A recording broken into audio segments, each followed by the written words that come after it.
Bạn có từng để ý rằng người càng sống có phúc, càng thiện lành thì lại càng ít bạn?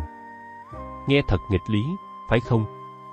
Người có phúc sống tử tế, từ bi, không hại ai, lại thường bước đi một mình giữa đời.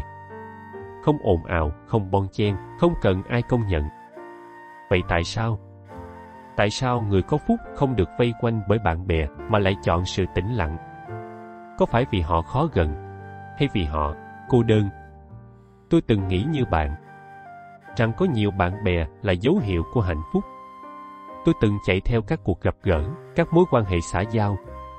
Cho đến một ngày, một sự kiện khiến tôi nhận ra, một người bạn chân thành còn quý hơn cả trăm mối quan hệ lấp lánh. Ngay trong video này, tôi sẽ chia sẻ với bạn 3 bài học sâu sắc từ Phật Pháp, giúp bạn hiểu tại sao người có phúc lại chọn ít bạn, và vì sao điều đó không phải là mất mát, mà là một món quà tỉnh thức. Nếu bạn từng cảm thấy cô đơn dù có nhiều người bên cạnh, nếu bạn từng đặt câu hỏi liệu mình đang đi đúng đường, thì video này là dành cho bạn.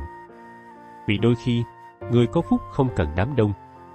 Họ chỉ cần một tâm hồn đủ bình an để lắng nghe chính mình. Và ngay sau đây, tôi sẽ kể bạn nghe điều đã thay đổi tôi mãi mãi. Hãy cùng bắt đầu. Trước khi chúng ta đi sâu vào việc tại sao người có phúc đức thường ít bạn bè, hãy cùng dừng lại một chút để hiểu rõ. Phúc đức là gì? Có phải chỉ đơn giản là làm việc thiện, hay còn điều gì sâu sắc hơn? Trong Phật Pháp, phúc đức không chỉ là việc bố thí, giúp người hay đi chùa. Phúc đức là sống với một trái tim trong sạch, một tâm hồn tỉnh thức, luôn hướng đến lòng từ bi và không để tham, sân, si làm chủ mình. Để tôi kể bạn nghe một câu chuyện. Cách đây vài năm, tôi gặp cô Lan, một bác sĩ tình nguyện ở một bản làng xa xôi. Cô không giàu, thậm chí còn sống rất giản dị. Mỗi ngày, cô đi bộ hàng cây số để chữa bệnh cho người dân, không lấy một đồng tiền công. Khi tôi hỏi tại sao, cô chỉ cười và nói, khi mình giúp ai đó mà không mong cầu gì, lòng mình nhẹ như gió thoảng qua. Đó chính là phúc đức, không phải là những điều to lớn, mà là cách bạn giữ tâm mình trong sạch, ngay cả khi không ai nhìn thấy. Trong Kinh Pháp Cú, Đức Phật dạy, tâm dẫn đầu các pháp, tâm làm chủ, tâm tạo. Người có phúc đức là người làm chủ được tâm mình. Họ không để lòng tham kéo đi, không để sân hận che mờ, và không để si mê làm mình lạc lối. Họ sống tỉnh thức, nghĩa là nhìn rõ từng suy nghĩ, từng hành động của mình, và chọn làm những điều mang lại an lạc, không chỉ cho bản thân, mà cho cả những người xung quanh. Nhưng sống tỉnh thức không có nghĩa là sống xa cách hay khô khan. Ngược lại, đó là sống với trái tim rộng mở, biết yêu thương mà không bám víu, biết cho đi mà không mong đáp trả. Cô Lan trong câu chuyện của tôi không chỉ giúp người dân bằng thuốc men, mà còn lắng nghe họ, chia sẻ niềm vui, nỗi buồn. Cô ấy sống với lòng từ bi, và đó là điều khiến cô ấy trở thành một người có phúc đức. Hãy thử dành một khoảnh khắc mỗi ngày để nhìn vào tâm mình. Hôm nay bạn đã làm gì để giữ lòng mình trong sạch? Một lời nói tử tế, một hành động giúp đỡ, hay chỉ đơn giản là mỉm cười với người lạ, tất cả đều là hạt giống phúc đức bạn gieo vào đời. Và khi bạn sống như thế, bạn sẽ nhận ra một điều kỳ diệu. Không phải ai cũng đủ duyên để đồng hành cùng bạn. Đó đưa chúng ta đến câu hỏi tiếp theo. Tại sao người có phúc đức, với trái tim rộng mở như thế, lại thường chỉ có vài người bạn thân thiết? Ngay sau đây, tôi sẽ chia sẻ một câu chuyện cá nhân về lần tôi học được rằng chất lượng của tình bạn quan trọng hơn số lượng. Hãy cùng khám phá, vì câu trả lời có thể khiến bạn bất ngờ. Bạn đã bao giờ nhận ra rằng khi mình sống đúng với trái tim, những người xung quanh dường như cũng thay đổi? Người có phúc đức thường có ít bạn bè, không phải vì họ cô đơn, mà vì họ chọn lọc những mối quan hệ như cách một dòng suối trong lành, chỉ giữ lại những viên đá sáng nhất. Trong Phật Pháp, điều này được gọi là sự thanh lọc tự nhiên. Nhưng tại sao lại thế? Hãy để tôi giải thích. Người có phúc đức sống với trái tim tỉnh thức. Họ không chạy theo những mối quan hệ ồn ào, những lời khen xã giao hay những buổi tụ tập chỉ để lấp đầy khoảng trống.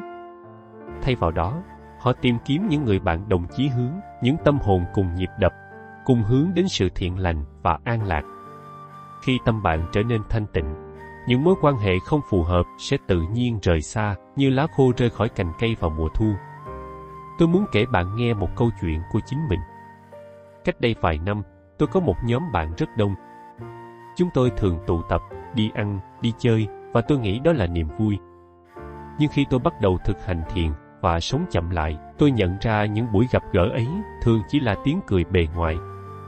Một lần, tôi chia sẻ về việc muốn sống đơn giản hơn, và một số người bạn cười, bảo tôi sống chi mà kỳ vậy. Dần dần, họ không còn mời tôi đi cùng nữa. Lúc đầu, tôi buồn. Nhưng rồi, tôi gặp được một người bạn mới, một anh bạn cũng yêu thích thiền. Chúng tôi chỉ ngồi uống trà, trò chuyện về cuộc sống, và tôi cảm thấy lòng mình nhẹ nhàng hơn bao giờ hết. Đó là khi tôi hiểu, ít bạn bè không phải là mất mát, mà là món quà của sự thanh lọc. Trong Kinh Tương Ưng, Đức Phật dạy, hãy nương tựa chính mình, đừng nương tựa ai khác. Người có phúc đức hiểu rằng, trước khi làm bạn với người khác, họ phải làm bạn với chính mình. Họ chọn những mối quan hệ giúp họ tiến gần hơn đến sự an lạc, chứ không phải những mối quan hệ làm tâm hồn rối loạn. Theo triết lý nhân quả, khi bạn gieo hạt giống thiện lành, những người bạn chân thành sẽ tự tìm đến, còn những người không đồng điệu sẽ tự rời đi. Đó không phải là sự cô lập, mà là sự chọn lọc tự nhiên, như nước suối chỉ giữ lại những gì tinh khiết. Một sai lầm mà nhiều người trong chúng ta hay mắc phải là cố giữ lại những mối quan hệ không còn ý nghĩa, chỉ vì sợ bị cô đơn. Nhưng bạn ơi, giữ một người bạn không thật lòng giống như ôm một cái cây khô, nó không mang lại sự sống, mà chỉ làm bạn mệt mỏi. Bài học nhỏ ở đây là, hãy dũng cảm buông bỏ những mối quan hệ không còn nuôi dưỡng tâm hồn bạn. Hãy tin rằng, khi bạn sống đúng với đạo tâm, những người bạn lành sẽ xuất hiện, như hoa sen nở giữa đầm lầy. Nhưng điều gì khiến người khác đôi khi ngại đến gần người có phúc đức? Ngay sau đây, tôi sẽ chia sẻ một câu chuyện về lần tôi nhận ra rằng sự bình yên của mình có thể là một chiếc gương khiến người khác phải nhìn lại chính họ. Hãy cùng khám phá, vì câu trả lời sẽ khiến bạn suy ngẫm. Bạn có bao giờ cảm thấy rằng khi ở bên một người rất bình yên, bạn vừa ngưỡng mộ họ, vừa thấy hơi ngại ngùng? Người có phúc đức thường là như vậy. Họ như một chiếc gương sáng, không chỉ phản chiếu sự tĩnh lặng của chính họ, mà còn vô tình soi rõ lòng người khác. Nhưng tại sao sự bình yên của họ lại khiến người khác vừa nể, vừa ngại? Hãy để tôi kể bạn nghe một câu chuyện. Cách đây vài năm, tôi có một người bạn tên Minh. Minh là một người rất sôi nổi, luôn thích những buổi tiệc đông vui. Một lần, tôi mời Minh đến nhà, ngồi uống trà và chia sẻ về việc tôi đang thực hành thiền để sống chậm lại. Tôi kể về cách tôi học cách buông bỏ thị phi, không phán xét người khác. Minh cười lớn, bảo, cậu sống như ông cụ non vậy. Nhưng khi tôi hỏi Minh về những áp lực trong cuộc sống của anh ấy bỗng im lặng. Sau này Minh thú nhận với tôi, khi ở bên cậu, tớ cảm thấy như bị nhìn thấu. Tớ không dám đối diện với những điều chưa tốt trong mình. Đó chính là sức mạnh của người có phúc đức. Sự tỉnh thức của họ như một tấm gương, khiến người khác phải nhìn lại chính mình. Trong Kinh Pháp Cú, Đức Phật dạy, như hồ nước trong, không bị khuấy đục, người trí giữ tâm sáng, không bị lay động. Người có phúc đức sống với lòng từ bi và không phán xét. Họ không cố ý khiến người khác cảm thấy khó chịu, nhưng sự bình yên trong ánh mắt họ, cách họ sống đúng với đạo tâm, lại vô tình trở thành một chiếc gương. Chiếc gương ấy phản chiếu những gì chân thật nhất trong lòng người khác, cả điều tốt đẹp lẫn những góc khuất chưa được chữa lành. Những ai chưa sẵn sàng đối diện với chính mình, thường sẽ cảm thấy không thoải mái khi ở bên họ. Nhưng bạn ơi, điều này không có nghĩa là người có phúc đức xa cách hay lạnh lùng. Ngược lại, họ luôn sẵn sàng lắng nghe, sẵn sàng giang tay giúp đỡ, nhưng không ép buộc ai phải thay đổi. Họ tôn trọng hành trình của mỗi người, như cách một dòng suối không ép buộc viên sỏi phải ở lại. Một sai lầm mà chúng ta thường mắc phải là cố làm hài lòng mọi người, ngay cả khi điều đó khiến mình đánh mất chính mình. Người có phúc đức không làm vậy. Họ chọn sống thật, và chính sự chân thật ấy khiến họ trở thành nguồn cảm hứng, dù đôi khi bị hiểu lầm. Bài học nhỏ ở đây là gì? Đừng sợ bị hiểu lầm khi bạn sống đúng với đạo tâm. Nếu sự bình yên của bạn khiến ai đó e ngại, hãy nhớ rằng bạn không cần thay đổi để làm vừa lòng họ. Hãy tiếp tục gieo hạt giống thiện lành, và những người bạn chân thành sẽ tự tìm đến, như hoa sen tìm đến ánh mặt trời. Vì khi bạn sống tỉnh thức, bạn không chỉ là một chiếc gương, mà còn là một ngọn đèn, soi sáng cho những ai sẵn sàng bước đi cùng bạn. Nhưng làm thế nào để sống tỉnh thức mà vẫn giữ được niềm vui trong cuộc sống?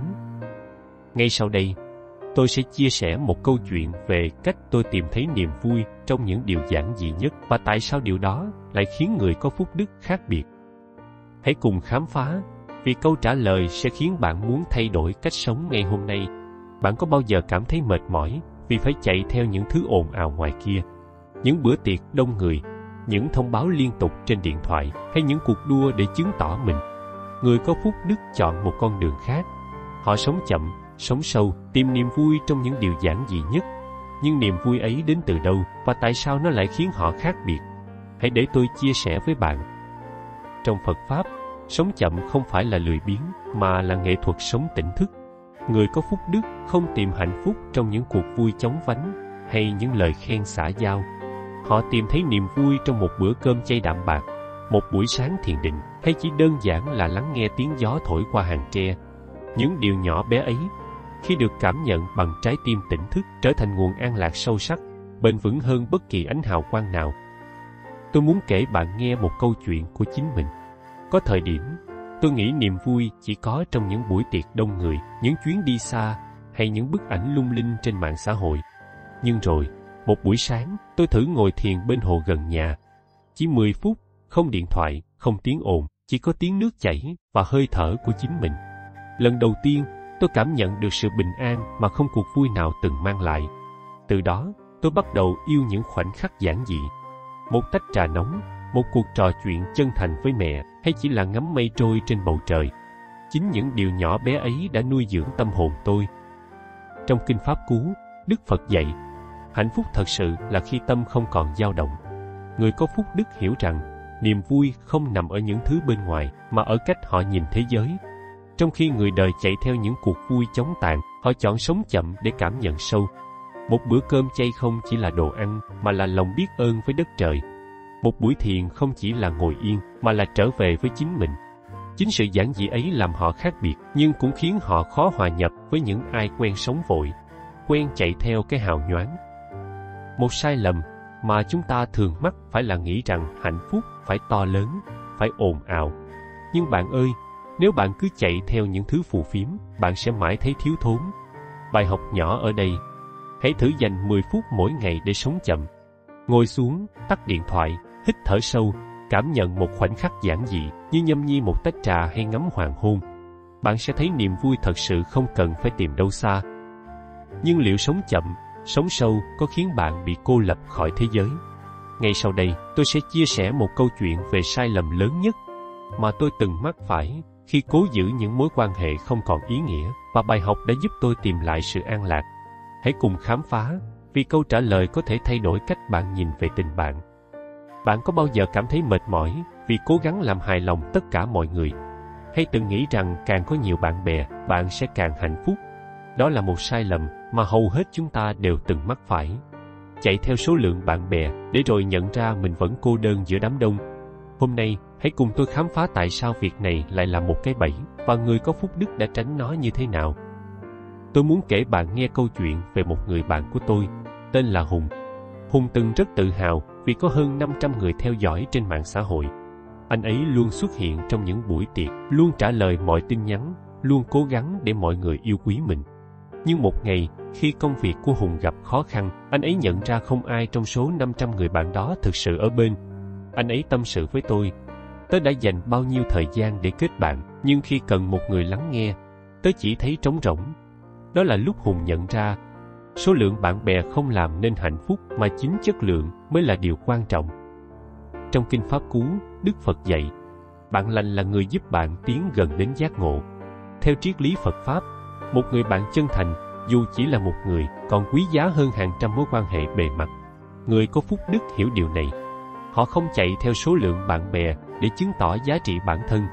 Thay vào đó, họ chọn những người bạn biết lắng nghe, biết chia sẻ và cùng hướng đến sự thiện lành. Trong khi người đời thường bị cuốn vào những mối quan hệ xã giao như những cơn gió thoảng qua, đến nhanh rồi đi vội, người có phúc đức chọn những mối quan hệ như cây cổ thụ, ít nhưng bền vững và sâu rễ. Sai lầm lớn nhất của chúng ta là nghĩ rằng càng nhiều bạn bè, chúng ta càng có giá trị. Nhưng bạn ơi, giữ một mối quan hệ không chân thành giống như ôm một bó hoa giả, nó đẹp bên ngoài, nhưng chẳng có hương sắc thật. Người có phúc đức không sợ mất đi những mối quan hệ không còn ý nghĩa, vì họ biết rằng sự cô đơn tạm thời là cái giá để đổi lấy sự an lạc lâu dài. Bài học nhỏ ở đây là hãy nhìn lại những người xung quanh bạn. Ai là người thực sự khiến bạn cảm thấy an yên? Hãy trân trọng họ và dũng cảm buông bỏ những mối quan hệ chỉ làm tâm bạn rối loạn. Nhưng làm sao để tìm được những người bạn lành, những người thực sự đồng hành cùng bạn trên con đường tỉnh thức? Ngay sau đây, tôi sẽ chia sẻ một câu chuyện về cách tôi tìm thấy một người bạn tri kỷ nhờ sống đúng với đạo tâm, và bài học từ Phật Pháp đã giúp tôi hiểu giá trị của duyên lành. Hãy cùng khám phá, vì câu trả lời có thể truyền cảm hứng để bạn tìm thấy ánh sáng trong các mối quan hệ của mình. Bạn có bao giờ tự hỏi, làm thế nào để tìm được một người bạn thực sự hiểu mình, đồng hành cùng mình trên con đường sống thiện? Người có phúc đức không đi tìm bạn bè một cách vội vã. Họ tin vào nhân quả và duyên lành, rằng khi bạn sống đúng với đạo tâm, những người bạn chân thành sẽ tự tìm đến, như hoa nở đúng mùa. Hôm nay, hãy cùng tôi khám phá hành trình tìm bạn lành qua lăng kính Phật Pháp. Trong Phật Pháp, mọi mối quan hệ đều là duyên, và duyên ấy được xây dựng từ nhân quả. Người có phúc đức gieo hạt giống thiện lành qua lời nói tử tế, hành động từ bi và tâm hồn tỉnh thức. Họ không cưỡng cầu, không ép buộc ai phải ở lại, vì họ hiểu rằng duyên lành sẽ tự đến khi thời điểm chín mùi. Khi bạn sống với trái tim trong sạch, bạn như một ngọn đèn sáng, thu hút những tâm hồn đồng điệu, những người cũng đang tìm kiếm sự an lạc và chân thật. Tôi muốn kể bạn nghe một câu chuyện của chính mình. Cách đây vài năm, tôi từng cố gắng làm thân với một nhóm bạn vì nghĩ rằng họ sẽ giúp tôi thành công trong công việc. Tôi tham gia những buổi gặp gỡ, cố gắng hòa nhập, nhưng luôn cảm thấy lạc lõng. Rồi một ngày, tôi quyết định sống thật với chính mình. Tôi bắt đầu dành thời gian thiền, đọc kinh và chia sẻ những suy nghĩ sâu sắc về cuộc sống. Chính trong một buổi thiền tập, tôi gặp chị Hà, một người cũng yêu thích Phật Pháp. Chúng tôi ngồi nói chuyện hàng giờ về ý nghĩa của lòng từ bi, về cách sống chậm giữa đời vội. Chị Hà không chỉ trở thành bạn, mà là một người bạn tri kỷ, người giúp tôi hiểu rằng một mối quan hệ chân thành đáng giá hơn cả trăm cái bắt tay xã giao. Trong kinh Tương Ưng, Đức Phật dạy, người trí sống giữa đời như hoa sen trên nước, không bị nhiễm bẩn. Người có phúc đức sống như hoa sen, giữ tâm thanh tịnh giữa dòng đời xô bồ. Họ không tìm bạn bè để lấp đầy khoảng trống, mà để chia sẻ con đường tỉnh thức. Nhưng sai lầm mà chúng ta thường mắc phải là cố ép buộc những mối quan hệ vì lợi ích hay sợ cô đơn. Điều này giống như cố giữ một cánh chim, càng nắm chặt, nó càng muốn bay đi. Người có phúc đức hiểu rằng, nếu bạn gieo nhân lành, duyên lành sẽ tự đến, như mưa đến đúng mùa làm cây cối đâm chồi. Bài học nhỏ ở đây là gì? Hãy sống thiện lành, làm điều tốt mà không mong cầu hồi đáp. Mỗi lời nói tử tế, mỗi hành động từ tâm là một hạt giống bạn gieo. Dù không thấy ngay kết quả, hãy tin rằng nhân quả sẽ an bài và những người bạn lành sẽ xuất hiện đúng lúc như ánh trăng rằm soi sáng đêm đen. Bạn không cần chạy theo ai, chỉ cần sống đúng với đạo tâm, mọi thứ sẽ tự đến.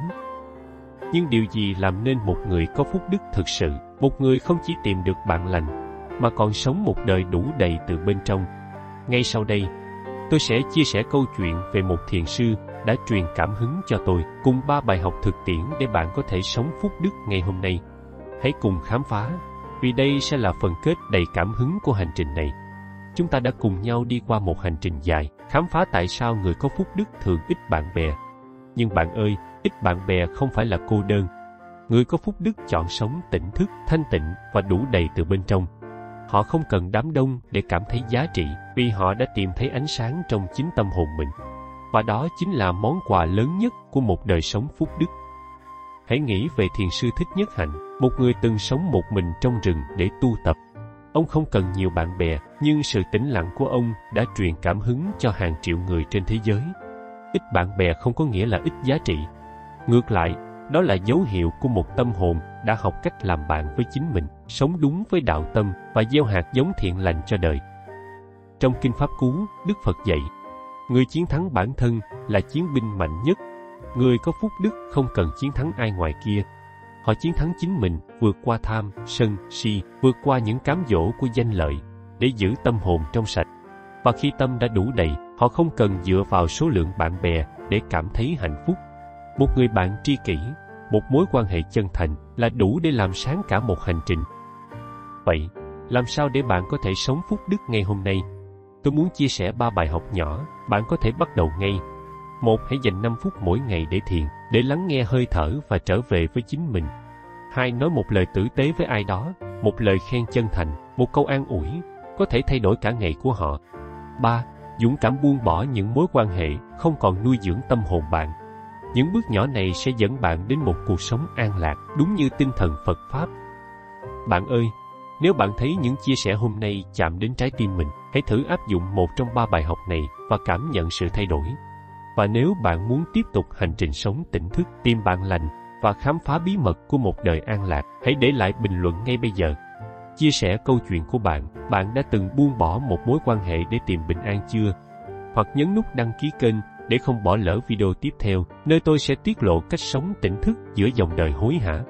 Đừng chần chừ, nhấn đăng ký ngay hôm nay, vì con đường phúc đức bắt đầu từ chính khoảnh khắc này. Nam Mô A Di Đà Phật. Chúc quý vị an lạc.